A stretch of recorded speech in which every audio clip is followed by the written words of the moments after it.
Good morning. I know you watched everything unfold yesterday like I did. What do you think? Both sides are claiming victory, but who is really the big winner here?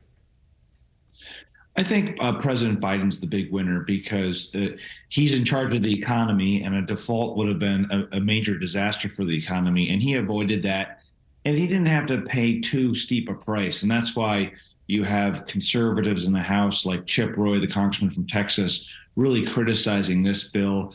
The House passed debt limit legislation that had just party line Republican support. That would have had $4.8 trillion in spending cuts. This falls well short of that.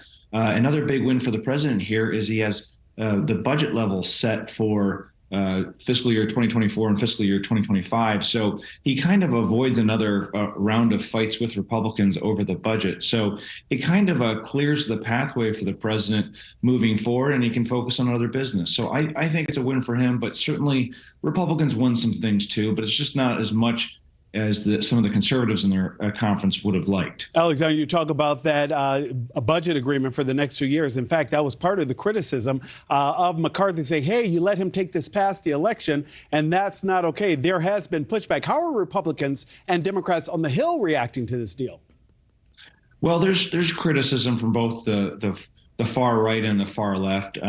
Although this is probably going to pass with a huge bipartisan support. I think because the president is endorsing this deal, you're going to have the overwhelming majority of Democrats vote for it. There are some reforms to, for instance, work requirements for food assistance and welfare, but they're pretty modest compared to what Republicans were talking about. The president was able to spare Medicaid from tougher work requirements. There is some shifting of money away from the IRS. Congress allocated $80 billion in new funding to the IRS last year. Some of that money is being taken away, but it's going to shore up non-defense domestic programs so they don't get cut quite as much. So I think there are some Democrats complaining about it, but not nearly as vociferously as those on the right. The conservatives are calling this insanity. In other words that are even more pejorative. They aren't happy. So we'll see if this snowballs into a bigger thing. But McCarthy is telling members that 95% of his conference supports this bill. So it's probably going to pass easily. Alexander, we had heard Mr. Biden say that his hard red line were things like no cuts to Medicare, Medicaid, SNAP benefits, and those paid benefits to veterans. But could House Republicans spoil the deal for McCarthy and his speakership? Is that in jeopardy because of this?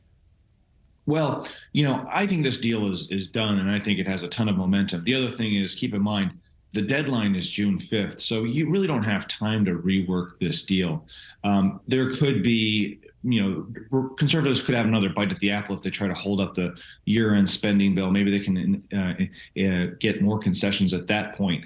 But this thing is well on its way to passing. Will McCarthy face a leadership challenge?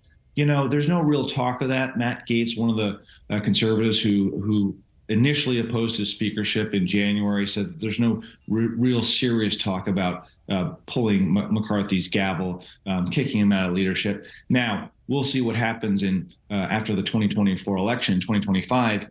If, again, Republicans have a slim House majority and McCarthy tries to run for re-election, maybe this could come back to haunt him. But I think right now he's showing a lot of mastery over his conference. So it's also it's a good week for McCarthy. Alexander, we just talked about that suspension of the debt ceiling. It would suspend the debt ceiling until 2025 after the election. Why were both sides keen to get rid of it right now? Well, people don't want to deal with this again. I mean, it is a very difficult issue. It's high stakes for the economy.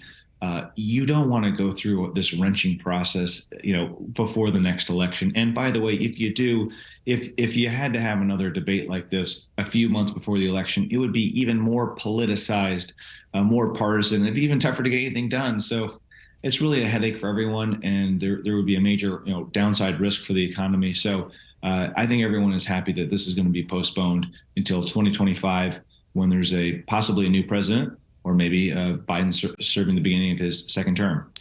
Thanks for watching. Go to newsnationnow.com to find NewsNation in your cable lineup. And don't forget to click the red subscribe button below to get more of NewsNation's fact-based, unbiased coverage.